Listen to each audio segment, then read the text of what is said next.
오늘 설교 제목은 리바이벌입니다. 리바이벌이 명사로 해석될 때에는 회복, 부활 뭐 이런 뜻으로 번역되고 교회에서는 부흥이라는 단어로 많이 의미가 전달되는데요. 근데 이 리바이벌이라는 단어가 동사로 사용될 때에는 좀 명사랑은 조금 다른 의미를 가지고 있습니다. 그건 뭐냐면 활기를 되찾다, 회생하다, 소생시키다, 그리고 부활시키다, 다시 제작하다, 재공연하다, 재상영하다, 이런 의미가 이 리바이벌이라는 단어 가운데 있다는 것이죠. 저는 오늘 이 설교 제목을 가지고 이 리바이벌의 동사적 의미를 가지고 여러분들과 함께 말씀을 나누고 싶습니다. 그러니까 제가 명사적 의미보다 동사적 의미를 여러분들에게 좀 말씀드리고자 하는 것은 뭐냐면, 하나님께서 우리 삶 가운데 행하시는 것이 어떠한 정적인 이야기가 아니라 지금 움직이고 있고 여전히 우리가 흘러가고 있고, 또 이 리바이벌이란 단어가 주고 있는 이 단어 자체가 꿈틀거리는 그 사건을 저와 여러분이 함께 마음을 나눴으면 좋겠다라는 생각을 합니다. 사실 우리의 삶은 살아있기 때문에 정해진 길을 가기도 하지만, 살아있기 때문에 또한 새로운 길을 우리가 가기도 한다는 것이죠. 정해진 길을 갈 때에는 경험과 그 다음에 조언이라는 여러 가지 매뉴얼로 우리가 이겨내기도 하지만, 그러나 길이 없는 곳에 갈 때에는 사실 우리에게 많은 용기와 믿음이 필요하다는 것이죠. 여러분, 경험과 조언 그리고 용기와 믿음 모두 과거로부터 배운 일들을 기초하고 있는 그러한 단어들입니다. 우리는 다양한 경험과 신뢰를 지나간 어제들로부터 공급받아와 오늘을 살아가고 있죠.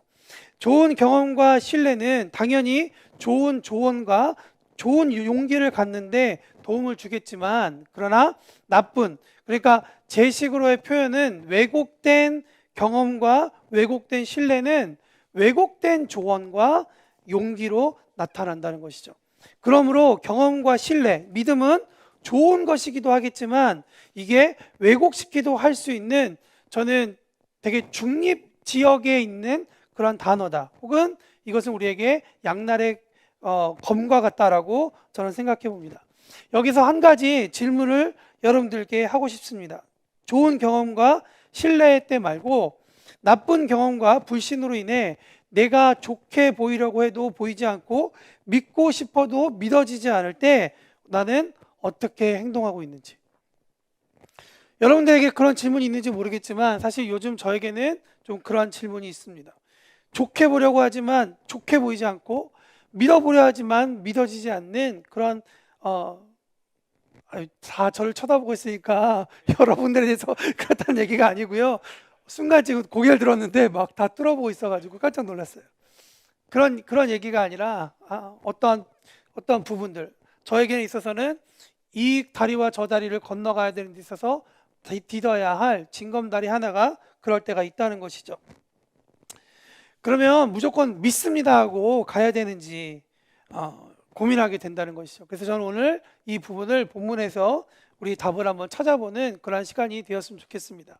카메라만 보고 얘기하려니까 우리 주위에 너무 사람들이 많아 있어서 좀 같이 보도록 하겠습니다. 저는 오늘 본문 말씀을 통해서 세 가지 우리가 기억해야 할 삶의 루틴이 있다고 생각하는데요. 첫 번째는, 인생은 바람에 의해서 거슬릴 수 있는 것이 인생이다라고 생각합니다. 아멘. 48절에 보면 인생은 바람에 의해 거슬릴 수 있는 것이 인생이다. 크리스찬이라고 해서 이 바람에 한 번도 거슬리거나 아니면 바람을 피해갈 수 있는 것은 아니라는 것이죠. 여러분, 근데 이 48절의 말씀을 잘 보면 우리에게 한 가지 인사이트를 주는데요. 뭐냐면, 바람에 의해서 움직이는 것을 우리가 거슬린다라고 얘기할 수 있나? 죄송합니다. 거스를 수 있다고 우리가 이야기할 수 있을까라고 생각해 보는 거죠. 바람에 의해서 움직이는 것. 사실 바람에 의해서 움직이는 것은 거스른다라고 이야기하지 않아요. 거스른다는 단어는 한 가지 조건이 전제될 때인데, 뭐냐면 내가 방향이 결정되었는데 그 방향을 향해서 걸어가는데 도움이 되지 않거나 그 방향과 맞부딪힐 때 우리는 거스른다라는 단어를 이야기한다는 것이죠. 여러분, 오늘 본문이 시작하면서 45절에 예수님께서 한 가지 방향을 설정합니다. 그건 뭐냐면 제자들에게 여기 있는 곳으로부터 강 건너편 벳사다라는 곳까지 가서 그곳에 가 있어라 라고 예수님께서 방향을 이야기해 주신다는 것이죠. 그런데 어떻게 됐죠? 가는 동안에 바람이 불었어요. 여러분, 아까도 말씀드리지만 크리스찬이라고 해가지고 바람이 없는 게 아니에요. 근데 우리가 이 바람이 불 때는 이것이 어떤 바람인지는 우리가 생각해보고 우리가 이것에 대해서 한번 고민해 봐야 된다는 것이죠. 여러분, 그 방향이 예수님께서 제자들을 보내고자 하시는 방향에 거슬렸다라는 것이 오늘 본문의 이야기인 거예요. 이 거슬렸다라는 헬라어의 의미는 어떤 의미를 가지고 있냐면 반대하다, 적대시했다라는 의미가 이 단어 가운데 있다는 것이죠. 그러니까 예수님의 말씀을 따라서 제자들이 그 방향을 가지고 계속 걸어가고 하루 종일 방향을 잡고 순종하면서 갔는데 바람이 거슬렀다라는 것이죠. 방향이 뒤틀려지고 방향이 뒤집히고 하는 것은 우리 삶 가운데 일어날 수 있는 아주 평범한 것이다라고 성경은 우리에게 이야기해 주고 있다는 것이죠. 내가 하나님을 잘 믿던 잘 믿지 않던 충분히 우리 삶 가운데 일어날 수 있다는 거예요. 여러분, 제가 이 말씀을 읽으면서 한 가지 생각했는데 어떤 거냐면 저와 같이 신앙생활 하면서 저에게 물어보거나 아니면 좀 아파하는 이야기 중에 하나가 뭐냐면 왜 나에게는 이런 사건이 일어난지 모르겠어요. 나에게 왜 내가 진짜 신앙생활 잘못해서 이런 일이 일어난지 모르겠어요 라고 이야기하시는 분들이 생각이 나더라고요. 근데 오늘 말씀해 보면 바람을 맞는 것은, 바람이 우리의 삶을 걸어가는 데 있어서 거스르는 것은 우리의 신앙이 없어서도 아니고 우리가 잘못해서도 아니라는 거예요. 우리의 신앙을 정죄하지 않기를 예수님의 이름으로 축원합니다. 예수님도 가늠한 여인에게조차 그 여인을 정죄하지 않으셨다는 거예요. 오히려 우리 말씀은 우리에게 이야기하고 있다는 거죠. 네가 뭔데 예수님도 하지 않는 정죄를 너는 자꾸 하려고 하니? 라고 이야기하신다는 거죠. 우리가, 여러분이 예수님보다 더 권위가 있고 더 정결하고 더 완벽한 신이라고 이야기할 수 있습니까? 그럴 수 있는 사람이 있다면 24시간 누구에게나 정죄할 수 있어요. 정죄해도 괜찮다고 생각해요. 그러나 예수님조차 정죄하지 않으셨다는 거죠. 정죄는 사단이 부추기는 멸망의 검이라는 것이죠. 여러분, 이 멸망의 검으로부터 예수님의 구원의 방패로 막고 승리하는 저와 여러분이 되었으면 좋겠습니다. 오히려 성경은 이야기하고 있죠. 우리에게 도전하고 있죠. 인생은 바람에 의해 거스릴 수 있다는 것을 받아들여야 그 다음이 해석된다는 거예요. 그렇게 우리는 배우고 성장하게 된다는 것이죠. 아멘. 여러분, 저와 여러분은 성장하게 될 것입니다. 옆 사람에게, 그리고 자기 자신에게 선포하세요.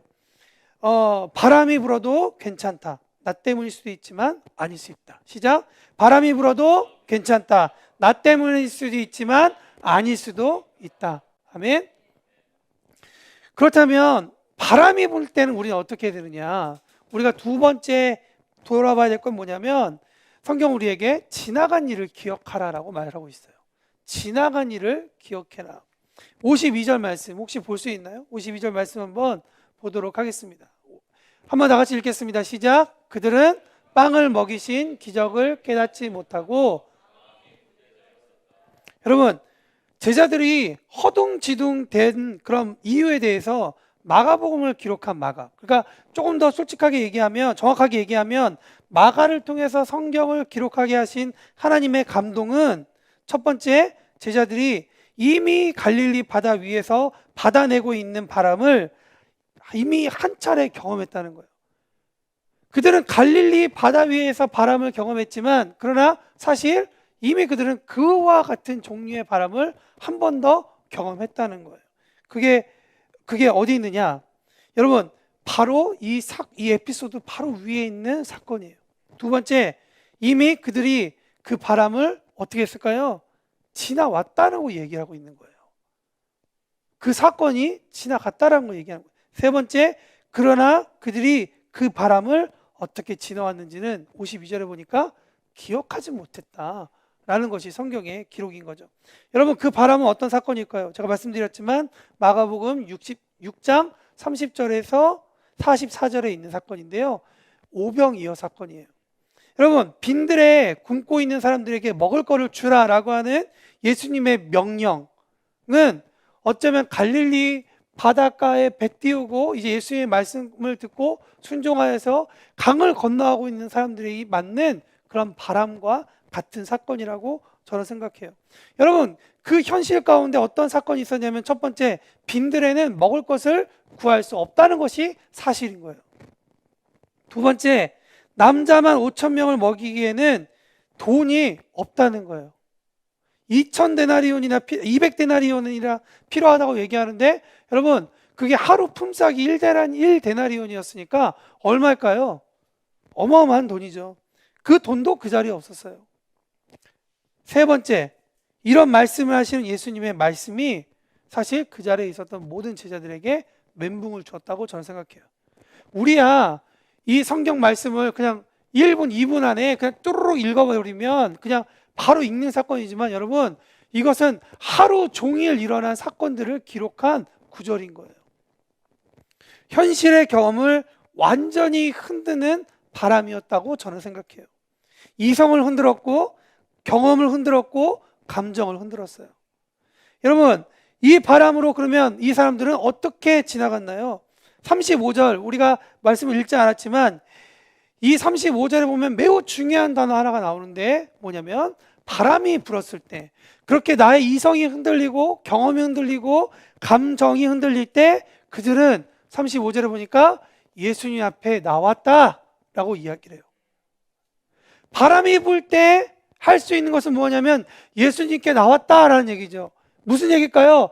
방향을 결정했다라는 거예요. 방향을 찾았다라는 이야기인 거죠. 그리고 대화가 시작됩니다. 예수님께서 이렇게 저렇게 저렇게 하라 해서 오병이어 사건이 시작됩니다. 제자들에게 말씀하고 있는 예수님을 제자들은 어떻게 했을까요? 예수님의 말씀을 볼 수밖에 없었어요. 오병이어 사건을 보면, 그 성경 말씀을 읽어보면 누구나 그 장면이 그냥 그려질 거예요.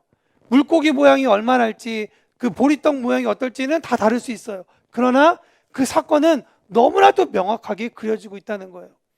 근데 너무나도 그 바람, 그 이성이 흔들리는, 경험이 흔들리는, 감정이 흔들리는 그 바람을 다 맞았던 제자들은 자신들은 어찌할 줄 모르기 때문에 예수님을 바라볼 수밖에 없었다라고 이야기를 한다는 것이죠.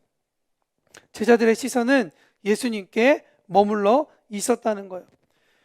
그래서 마가복음 39절, 6장 39절에 예수님께서 명하시고 41절에 제자들에게 떡과 물고기를 주어 나누신 것을 제자들이 순종했을 때, 42절에 보니까 다 배불리 먹었고 43절 남는 것을 거두었다라고 얘기해요. 여러분, 이렇게 한번 제자들은 바람을 지나갔던 경험이 있었다라는 거 오늘 본문 52절에 얘기하는 거예요. 조금 전에 바람을 헤치고 나왔으면 우리의 쉬운 생각엔 그렇게 했으니까 바로 그렇게 기억해서 가면 되잖아 라고 우리가 생각하지만, 사실 그렇지 못하는 것이 우리의 삶인 것 같아요. 참 너무 아이러니하죠. 하나님을 조금 전에 경험했는데 똑같은 유의 시험에 오는데 하나님께서 어떻게 일하시지를 바라보지 않고 그 바람 가운데 허우적거리는 모습이 있다는 것이죠. 저는 이것이 우리의 신앙이 성장하지 않았다, 우리의 믿음이 연약하다라는 것에 대해서 이야기하고 있지 않아요. 48절에 보면 오히려 제자들은 바람이 많이 불어서 힘차게 노를 젓고 있었다라고 이야기를 하고 있다는 것이죠. 그러나 오늘 본문을 통해서 우리에게 도전하시는 것은 뭐냐면, 노도 저어야 하지만 문제가 생겼을 때 오병이어를 주님께 가져온 것을 배웠다면 노를 저으면서 예수님을 불러야 한다는 것을 우리에게 말씀하고 있다는 거죠. 노만 저으는 것이 아니라 예수님, 예수님, 예수님, 우리가 죽게 생겼어요 하고 어떻게 하라고요? 예수님을 부르며, 예수님이 어디 계신지 모르지만 그러나 예수님의 방향을 향하여서 바라고 우리가 노를 져야 한다고 성경은 우리에게 이야기하고 있다는 것이죠. 여러분, 신앙생활 하는 사람과 신앙생활 하지 않은 사람의 차이는 저는 여기 있다고 생각해요. 바람은 누구에게나 불 수 있어요. 그러나 바람이 불어서 위태한 순간에 신앙이 없는 사람은, 신앙이 없는 사람은 그냥 노만 저으면서 여러 가지 다른 말들, 다른 생각들, 불평들 여러 가지 하겠지만, 믿는 사람들은 불평의 소리를 할 수 있겠지만, 그러나 결국에는 하나님을 찾고 예수님께 그의 도움의 시선을 바라본다는 것을 저는 이것이 신앙생활하고 있는 사람들이라고 생각한다는 것이죠. 위기의 순간은 이런 식으로 해결하지 않아요. 지난번에 도와주셨으니 이번에도 도와주겠지, 나 그냥 노나 저어야지 라는 식으로 반응하지 않는다는 거예요. 진짜 위험의 시간에는 주님 지난번에도 하셨으니, 주님 오병이어 사건도 있었으니 지금 이 배에도 찾아오셔서 주님 일하여 주십시오. 이것이 우리 가운데 필요한 믿음의 성장인데요, 이 믿음의 성장이 정리되는 거예요. 이렇게 한 챕터 한 챕터 넘어가는 것이 우리의 신앙생활인 거죠. 특히 성년이 된 사람들, 결혼한 사람들은 분명히 기억해둬야 돼요. 성년이 되었다는 것, 결혼했다는 것은요, 성경의 개념 가운데 보면 몸이 부모님으로부터 분리되었다라고 이야기를 해요. 그들이 부모님으로부터 떠나라 라고 이야기를 해요. 근데 그냥 몸만 부모님으로부터 떠나는 것을 이야기하는 것이 아니라 신앙의 독립을 이야기하는 거예요. 여러분, 이삭이 어렸을 때에는 아브라함의 하나님을 보고 배웠지 이삭의 하나님을 보고 배우지 않았어요. 신앙의 독립이 필요하다는 것이죠. 왜 우리 인생 가운데 이렇게 한 챕터 한 챕터 믿음의 한 발짝 한 발짝 한 장을 넘어가야 되느냐? 여러분, 우리의 신앙의 독립이 언젠가 우리 가운데 일어나기 때문이라는 것이죠. 그리고 하나님은 이미 우리를 신앙으로서 우리가 독립했고 독립을 계속 유지하기를 원한다는 것이죠. 그런데 여전히 부모의 기도 가운데, 여전히 부모의 신앙 가운데 들어가려고 하는 사람들이 너무나 많다는 거예요.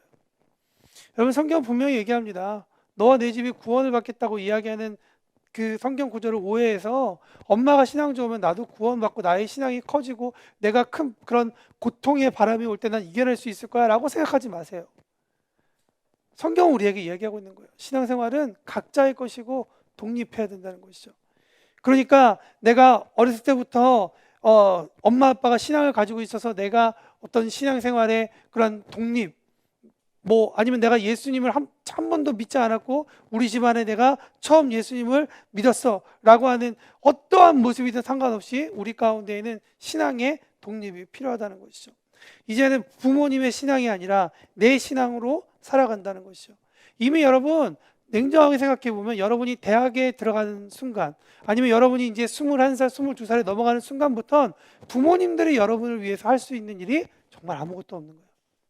여러분이 전문적으로 일하고 있는 영역에 대해서 조언해 줄 수 있는 것도 아무것도 없는 거예요. 저는 제 딸 지금 초등학교 2학년인데 국어에 대해서 이야기해 주는 것도 너무 버거워요. 너무 어려워요. 지금 유치원 7살짜리 애가 ABCD하고 구구단 외우고 있는데, 저는 제 기억에는 제 영어 중학교 1학년 때인가 배웠던 것 같거든요. 제가 건드릴 수 있는 영역들이 아닌 것 같아요. 여러분, 우리가 기억해야 돼요. 부모님이 우리 위해서 기도는 해주시겠지만 우리는 전부 다 우리의 신앙생활은 다 독립해야 되는 거예요. 그리고 이미 독립해 있어요. 아멘.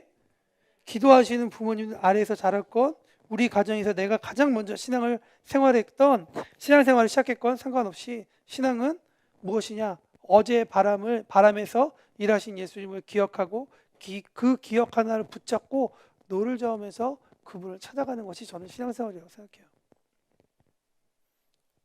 아멘.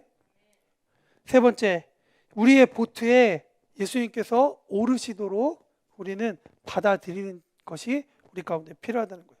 51절 말씀에 보면 예수님께서 오르셨다라는 이야기를 하는데요, 이게 아마 우리가 기본적으로 배가 우리가 서 있는 지면보다 조금 높아서 올랐다라는 그런 의미가 있는 것 같아요.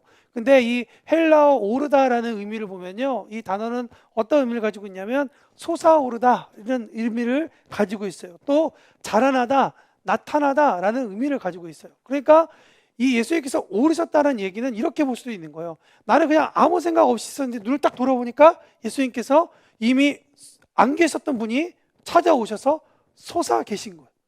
올라와 계신 거예요. 찾아와 주신 거예요. 없던 것이 생기는 현상이 오르다라는 그런 말인 거죠. 여러분, 분명히 제 이마는 제가 뭐 다른 데는 좀 자신이 없었고 이마는 좀 깨끗하다고 되게 자신이 있었거든요. 근데 요즘에 요 며칠 정말 땀을 많이 흘리고 좀 운동한다고 생각해가지고 살을 좀 몇 번 탔더니 이마에 아주 자글자근하게 막 올라오는 게 너무나도 많은 거예요. 사실 이게 올라왔다, 이게 성경적 표현이거든요. 없었던 것이 너무 심각하게 보는 것 같아가지고 솟아올랐다는 거죠. 나는 아무것도 아닌 건데. 여러분, 어릴 때 하던 생각인데 달리던 차 안에서 이 차 안에 있어요. 달리던 차 안에서 딱 떨어지면 과연 내가 몇 초 동안 자동차와 같이 있다가 내가 이렇게 싹 떨어질까? 라는 조금 바보 같은 생각을 했어요. 너무 만화를 많이 본 것 같아요. 그래서 제 생각엔 빨리 하면 차하고 같이 순간 칙 하다가 차는 훅 가고 나는 이렇게 떨어지겠다라고 생각을 했던 거죠.